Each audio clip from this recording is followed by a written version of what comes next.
Imagine the most powerful king in the world, surrounded by wealth and glory, being reduced to the condition of an animal living like a beast in the fields. But what led God to make such a drastic decision?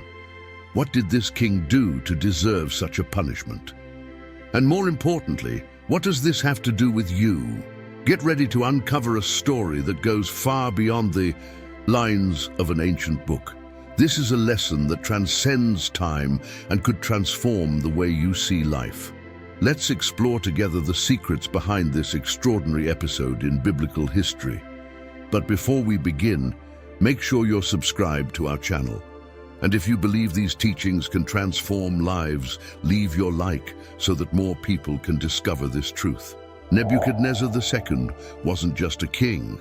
He was a colossal figure, a name that echoed among nations as a symbol of power, grandeur, and above all, conquest. Born around 630 BC, Nebuchadnezzar became the most illustrious monarch of the Babylonian Empire, a dominant force that left its mark on the ancient world. His reign is remembered not only for the military strength with which he subdued entire nations, but also for his ability to transform Babylon into an enviable metropolis, considered the center of the world in his time. With his eyes on the stars and his feet firmly planted on the conquered land, he built imposing walls and temples that would stand the test of time. But the highlight of his architectural genius was something almost legendary: the Hanging Gardens of Babylon. It's believed that Nebuchadnezzar constructed them to please his wife, Amytis, who longed for the green hills of her homeland. Imagine a king not only capable of crushing empires, but also of creating one of the seven wonders of the ancient world. The gardens, with their flowering terraces, flowing waters through ingenious canals, and lush vegetation, became a symbol of Babylonian power and refinement. However, Nebuchadnezzar wasn't known only for his constructions. His military career was one of the most remarkable in history. During his reign, he defeated the Egyptians in the famous Battle of Carchemish in 605 BC, consolidating Babylon's power over the Middle East. With an unyielding army, he expanded his borders, conquering territories that were once thought impossible to take. But among all his victories, there was one that marked Israel's history irreversibly: the destruction of Jerusalem in 587 BC. When Nebuchadnezzar invaded Jerusalem, the Jewish people saw their world crumble. Solomon's temple, the ultimate symbol of faith, was set on fire and reduced to ashes. Thousands were taken captive to Babylon, marking the beginning of one of the darkest periods in Jewish history, the Babylonian captivity. It was tangible proof of the power of this king, who, to the eyes of the world, seemed invincible. Despite his success, however, Nebuchadnezzar was a man driven by pride. His ego was as monumental as the walls he built. The king looked at his accomplishments and proclaimed, "Is this not the great Babylon I have built by my mighty power and for the glory of my majesty?" But as an old truth goes, the higher the height, the greater the fall. There's something fatal about arrogance, as if the universe always finds a way to teach humility to those who dare place themselves above all and everyone. And that's exactly what happened. Nebuchadnezzar, the King of Kings, the conqueror of the world, was confronted with a reality he could never have imagined. There is a power greater than man, and it is above any earthly throne. At a crucial moment in his life, he would be led to recognize this. And the transformation that would follow would become one of the most surprising and inspiring stories of antiquity. Did you know that at the height of his power, Nebuchadnezzar lost everything and was reduced to the most humiliating condition possible? What happened to bring this mighty man down? And more importantly, how did he rise again and recognize a truth that changed his life forever? Get ready, because the next part of this story will challenge everything you know about pride, downfall, and redemption. Are you ready to find out what happened next? Did you know that every time you like a video like this, you're helping spread the teachings of the Bible to more people? Subscribe to continue being part of this mission. One night, Nebuchadnezzar was disturbed by a dream that seemed more real than any other. In this dream, he saw a gigantic, imposing tree standing in the center of the earth. Its height reached the heavens, and its branches spread so wide that they could be seen from anywhere in the world. Its leaves were lush and green, and its fruits were abundant, enough to feed all living creatures. Beneath its shade, animals rested, birds built their nests, and people found shelter. That tree was a source of life, prosperity, and security. However, something happened. From above, a heavenly messenger descended, a being whose presence seemed to radiate an incomprehensible divine authority. His voice echoed like thunder, commanding that the tree be cut down. Cut down the tree and lop off its branches, strip off its leaves and scatter its fruit, but leave the stump bound with iron and bronze among the grass of the field. The command seemed final, irrevocable, but there was still hope in the promise that the stump would not be completely destroyed. Nebuchadnezzar woke with a start. His heart was pounding, and a sense of foreboding consumed him. The dream was unlike any other. He knew there was something deeper and more important behind that vision. The next morning, he summoned all his magicians, astrologers, and advisors. "Interpret the dream for me," the king ordered. But none of them could unravel the mystery. They all failed before the magnitude of the dream, which carried a clear but indecipherable warning.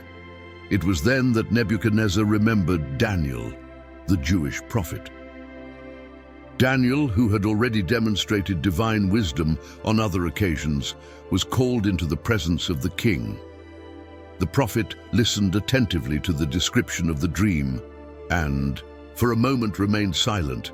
It was as if he were processing the weight of that revelation. Finally, Daniel spoke, and his words made the king freeze. "O king, the tree you saw is yourself. Your greatness reached the heavens, and your sovereignty extended to the ends of the earth. But the heavenly decree is clear. Your pride will lead to your downfall. The Lord of the universe will remove you from the throne and make you live among the animals, until you acknowledge that the Most High has power over all kingdoms." Imagine the weight of these words falling on the shoulders of a man who considered himself invincible. How did Nebuchadnezzar react to this revelation? And more importantly, was the warning enough to change his heart? Next, you'll discover how the king's arrogance led him to a fate that few could have imagined. Are you ready to find out what happened next? But before I continue, let me say that every like you leave is a sign that this message is important. Subscribe to keep receiving more transformative content. Despite Daniel's warning, Nebuchadnezzar seemed unable to shake off his pride. A year had passed since the dream, and the king had seemingly ignored the prophecy. It was a sunny morning, the kind of day when Babylon gleamed like a jewel under the sky. Nebuchadnezzar, imposing and dressed in his royal robes, ascended to the terrace of his palace. From above, the view was extraordinary. The walls surrounding the city seemed endless. The famous hanging gardens shimmered with vibrant colors, and the Euphrates gently wound its way, nourishing all that grandeur. The king looked upon everything with a mix of satisfaction and vanity.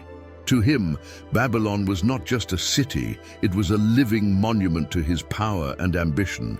His hands had raised towers that defied the sky, and his decisions had solidified an empire that seemed untouchable. He sighed deeply, spread his arms as if to embrace his own creation, and uttered the words that would seal his fate. "Is not this the great Babylon, which I have built with my power and for the glory of my name?" At that moment, the silence of the morning was shattered. A celestial voice echoed from the sky, like thunder amidst the blue. "O King Nebuchadnezzar, to you it is declared, your kingdom has been taken from you." Time seemed to stand still. The words were clear and direct, a judgment that no one could question. Nebuchadnezzar looked around as if expecting everything to be a nightmare, but reality was about to become even crueler. Suddenly, something changed inside him. A confusion overtook his mind. The palace walls seemed to spin, and the faces of the servants running around him were blurry and meaningless. His vision darkened, and when he awoke, he was no longer in the palace. The King of Kings, the ruler of the most powerful empire of the time, was now crawling on the ground like an animal. His eyes, once filled with authority, had lost their shine. His sanity had been ripped away like a leaf in the wind. Nebuchadnezzar was cast out from society. He left behind his golden throne and began to dwell in the fields, living among the wild animals. With each passing day, his appearance transformed. His nails grew to resemble bird claws, curved and sharp. His hair, neglected, became tangled and thick like an eagle's feathers. His skin, once protected by silks and jewels, now endured the dew of the night and the scorching heat of the day. Nebuchadnezzar ate grass like an ox, crawling on the ground in search of food. Anyone who saw him in that condition would never imagine that he had once ruled Babylon with a simple gesture of his hand. The king who defied nations, built wonders, and determined the fate of thousands was now reduced to the most humiliating condition possible.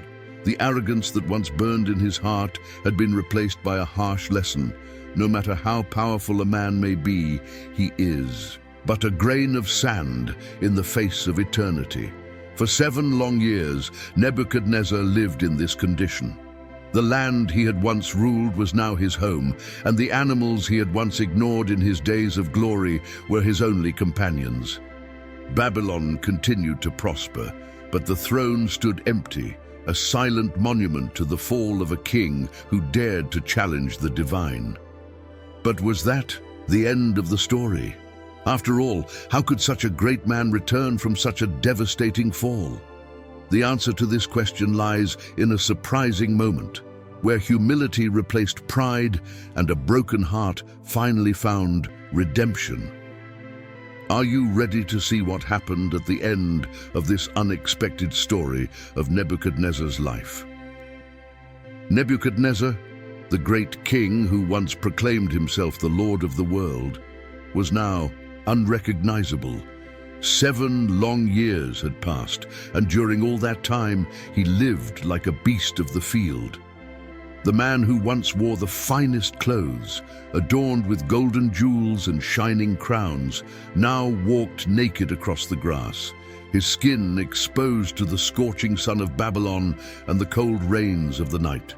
His hair, once trimmed and well-kept, grew uncontrollably, turning into long strands that resembled eagle feathers. His nails, thick and curved, were like the talons of a bird of prey. The scene was disturbing. The servants and soldiers who once bowed to the king now watched from a distance, too afraid to approach. Who would dare confront such a creature? Nebuchadnezzar's sanity had been torn away like leaves carried by the wind.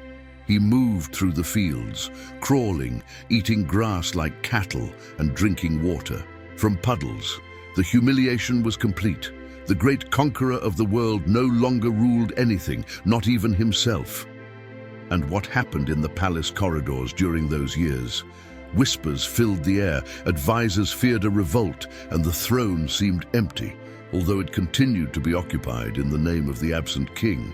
Babylon, even in its glory, carried the shadow of an inexplicable tragedy. To the people, Nebuchadnezzar was a living example of something that could not be ignored: the price of pride. The man who had challenged God was now reduced to the most degrading condition possible. The message was clear: no earthly power can stand when God decides to shake the foundations. Curiously, some scholars suggest that Nebuchadnezzar suffered from a condition known as zoanthropy, a rare mental disorder in which a person believes they are an animal and acts accordingly. Others point to lycanthropy, related to animalistic behavior during episodes of delusion.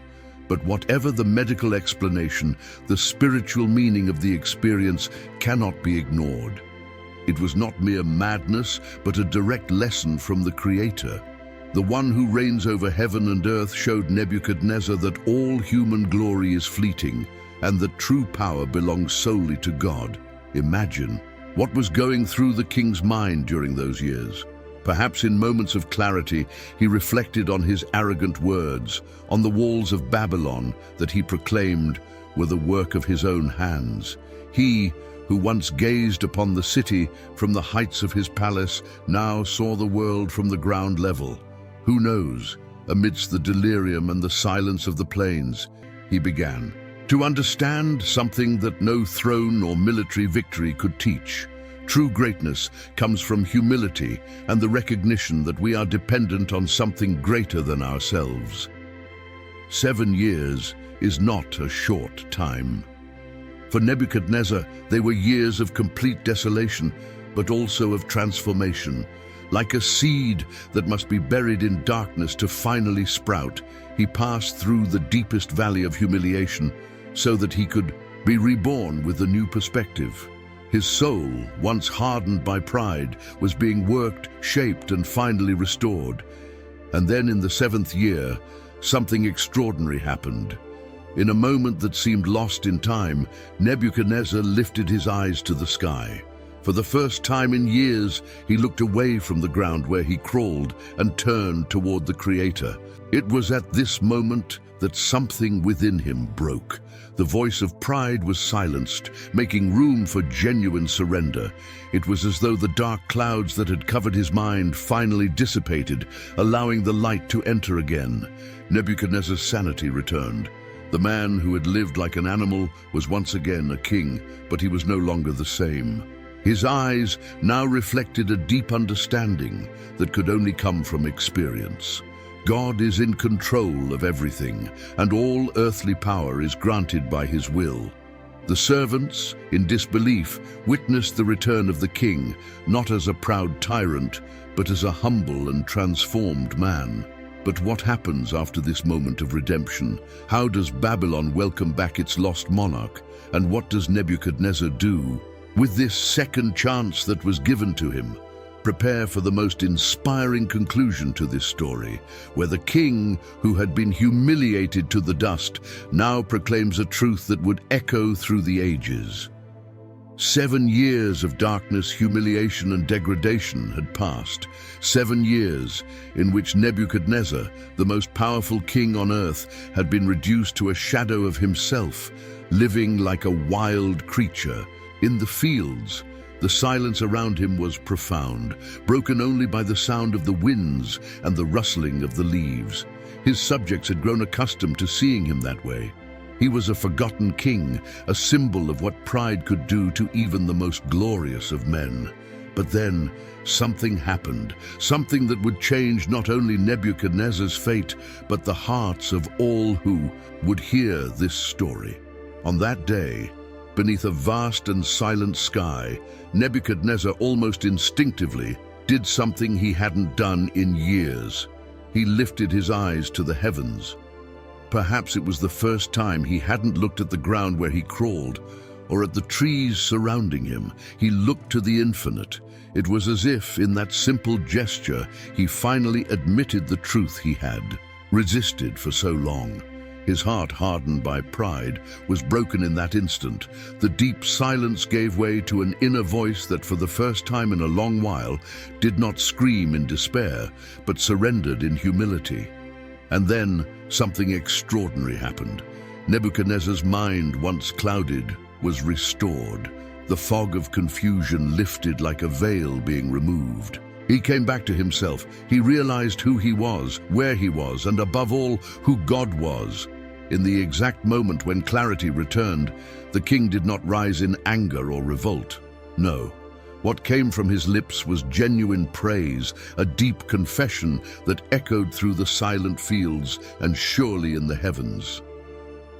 I, Nebuchadnezzar, praise, exalt, and glorify the King of heaven, because all his works are true, and his ways are just, and he has the power to humble those who walk in pride. This was not the voice of a defeated man, but of someone transformed. A man who had gone through the deepest valley and in the darkness found the light of truth. He acknowledged what he had once refused to admit. God's sovereignty is eternal, and no man, no matter how powerful, can resist his will. When Nebuchadnezzar returned to the throne, he was no longer the same. His royal garments were restored, the jewels returned to adorn his hands, and the crown once again shone on his head. But inside, everything had changed. The subjects and counselors expected to find a prideful king, eager to reaffirm his dominion over Babylon. But the man who stood before them was different. His gaze, once filled with arrogance, now reflected humility. The voice that had once declared his own glories now proclaimed the glory of the Most High God.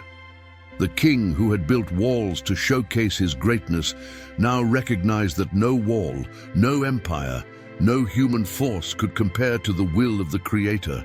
Nebuchadnezzar became a living testimony of divine sovereignty.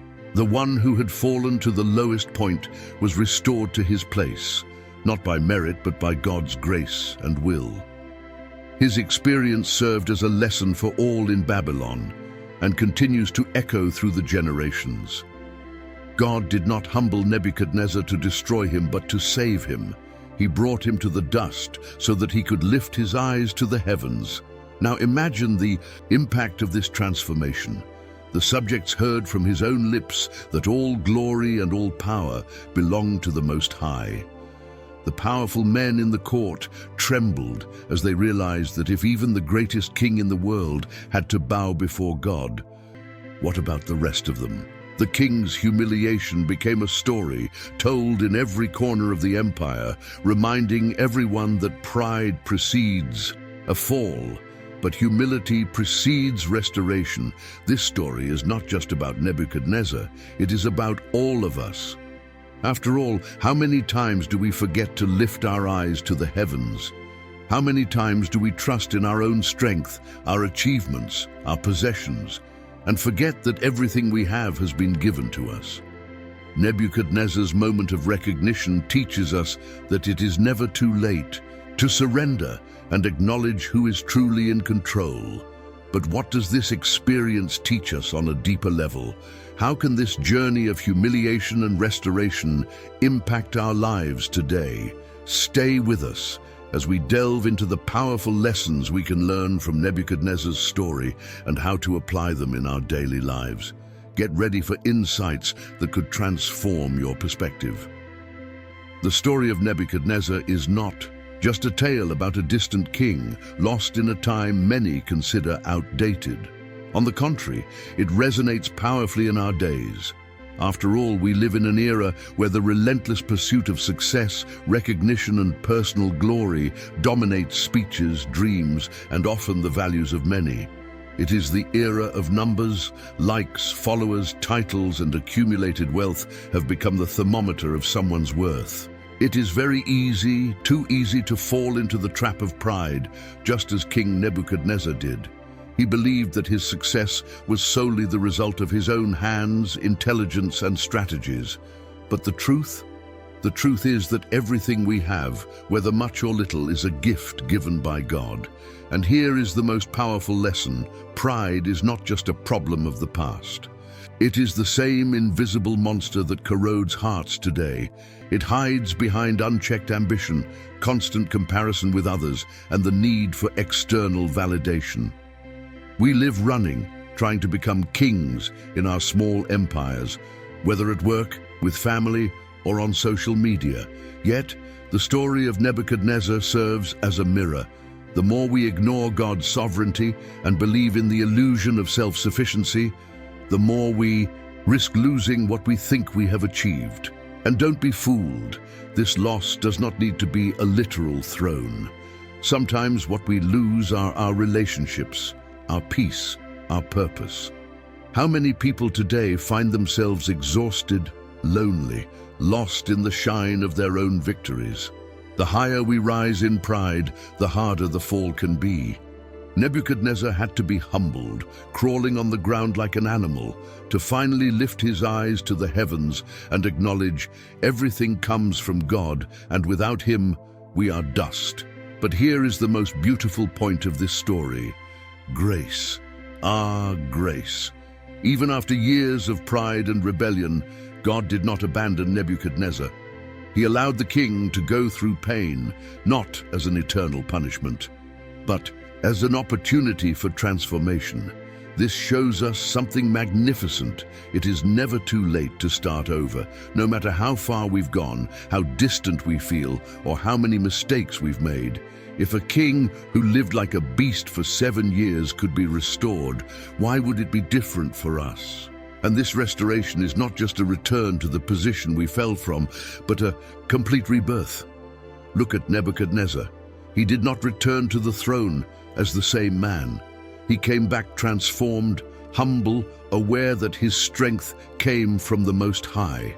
This is the message the story gives us. God not only restores us, but he shapes us into better versions of ourselves. He breaks pride, but strengthens humility. He removes the old and gives us something new. Now stop and reflect. How many times have you attributed your victories solely to yourself? Perhaps you've built a solid career, accumulated wealth, or become a reference in some area. That's wonderful.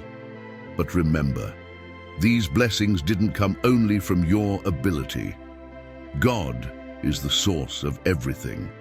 Acknowledging this doesn't diminish your worth. On the contrary, it aligns you with the true source of all power. Moreover, the story of Nebuchadnezzar challenges us to look at our lives and identify where we need to change. Are there areas where pride has blinded our vision? Are we ignoring God's voice in the name of fleeting achievements? Now is the time to make adjustments. We don't need to wait 7 years of humiliation to lift our eyes to the heavens. God gives us the opportunity to reflect and correct our course now, while there is still time. Finally, it is important to understand that pride is not just a problem for the great or the powerful. It can affect anyone, at any stage of life. It can be in the heart of a successful entrepreneur, but also in the heart of a young person who thinks they are superior to others. It can be in the mother who believes she controls everything in her family, or in the artist who takes pride in their talents. We all, without exception, are susceptible to it. And for that reason, we need God's grace daily to keep our hearts humble and our faith firm. And you? Are you willing to lift your eyes and recognize that you are not alone in your achievements? Are you ready to give glory to the one who truly deserves it? The story of Nebuchadnezzar proves to us that true greatness lies in recognizing God's sovereignty. But what happens when we live a life of genuine humility? What are the fruits of this transformation in our daily lives? Stay here, as we will explore how humility can change not only our relationship with God, but also with the world around us. The story of Nebuchadnezzar did not end when his sanity was restored, and he returned to the throne. On the contrary, that was only the beginning of a transformation that would echo for generations.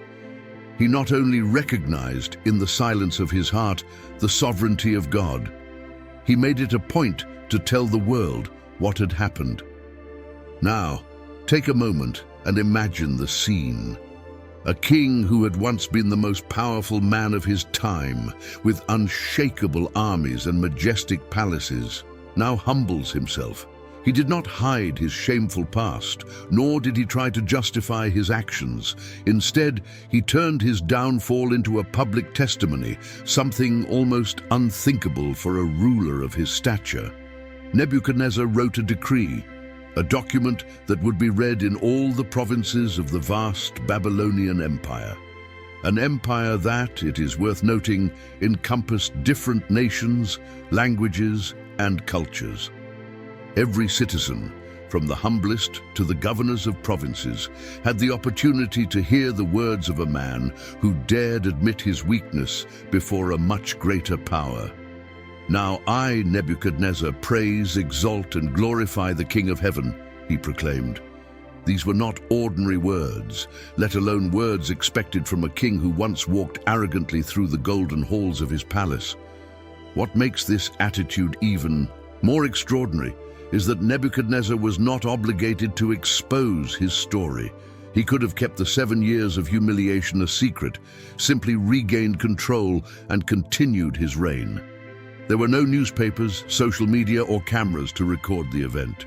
If he wanted to, his fall could have been buried with time, a forgotten memory in the silence of the palace. But no, he chose to give up his reputation to share the lesson he had learned.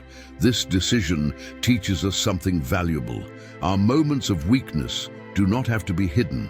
Often, we are afraid to expose our mistakes and struggles, fearing what others will think.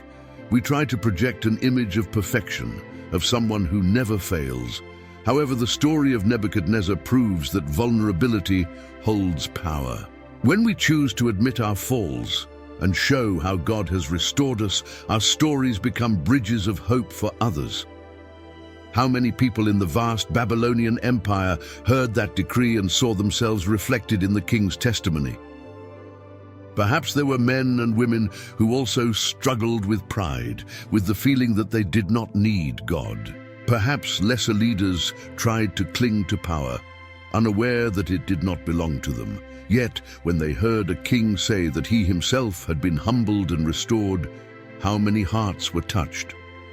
Nebuchadnezzar's public confession had an impact far beyond the borders of his time. It crossed centuries, reaching us today as a testimony of humility, redemption, and above all, the infinite grace of God. Furthermore, the king's testimony makes us reflect on our own lives.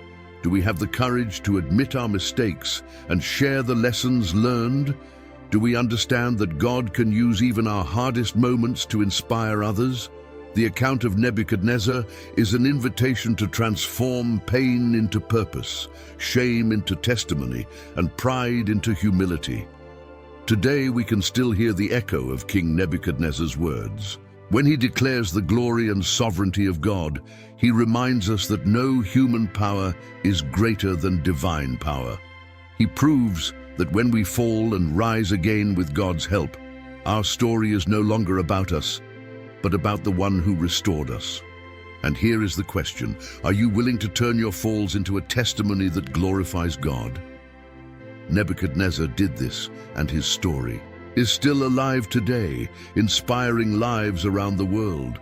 But now the story needs closure.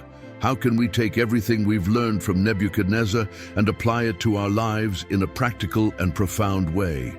In the next part of this video, we will tie all the lessons together and bring this journey close to your reality, showing how God still works today. Nebuchadnezzar was a king who, for many years, had everything anyone could wish for: power, wealth, and an empire that spanned vast lands. He was undoubtedly the most powerful ruler of his time. But with this power came immense pride. The king himself recognized the magnitude of his kingdom and believed that his achievements were the result of his strength and wisdom, forgetting that everything he had was, in fact, a gift from God. This story, though it may seem distant in time, is actually a reflection of something many of us experience daily. How many times do we find ourselves thinking that our victories are the result of our own efforts alone? How often, without realizing, do we place our trust in our own abilities rather than recognizing that it is God who sustains us every step of the way? What happens to Nebuchadnezzar, however, is a profound lesson in humility. After experiencing a nearly irreparable loss, the king found himself facing a reality that he could no longer ignore. He was literally cast down from his throne and made to live among animals, as a person completely stripped of everything he once considered important. The most remarkable part of his story is that during these 7 years of humiliation, Nebuchadnezzar had the opportunity to reflect. He was forced to reassess his life, his values, and ultimately to recognize the power of God. This is a crucial point in the story. God does not abandon us, even when we fall. He does not just correct, but also offers a chance for restoration. After these difficult years, Nebuchadnezzar had his sanity restored and he returned to reign, but now with a completely new understanding.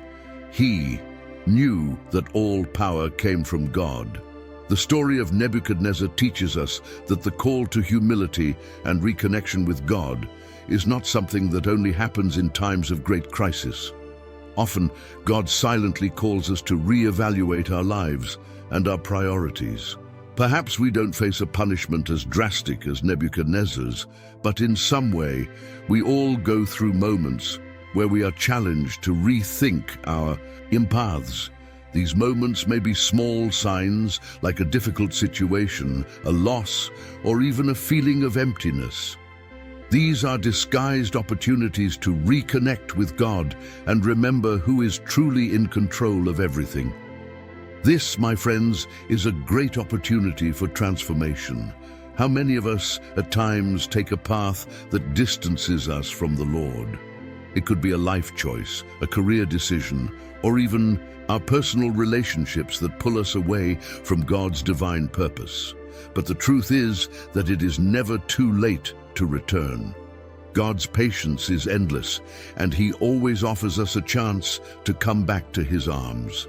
Even when we think we've gone too far, He is always ready to restore us. Nebuchadnezzar is proof that no matter how far you've gone, God's mercy can reach you. Wherever you are, it's interesting to think that at the end of his experience, Nebuchadnezzar not only recognized God as sovereign, but he also proclaimed this to everyone around him. He became a living testimony of God's grace, His ability to transform a broken, prideful life into a restored life full of humility. And this transformation was not just personal, but it had an impact on his kingdom. He understood at last that true power and glory belonged to God, and this understanding changed the way he governed and lived. And now the question remains, what will you do with this call? Is God in some way speaking to you? It is time to look at your life and reflect. Are pride or concerns about material things distancing me from the true source of peace and prosperity? Like Nebuchadnezzar, do I need a moment of reassessment to understand what truly matters? Remember, it is never too late to change direction. The invitation to humility and reconnection with God is always within your reach. If you identified with this message, if you were touched by this story of restoration, reflect on your own journey. God is calling you to something greater. He wants to restore you.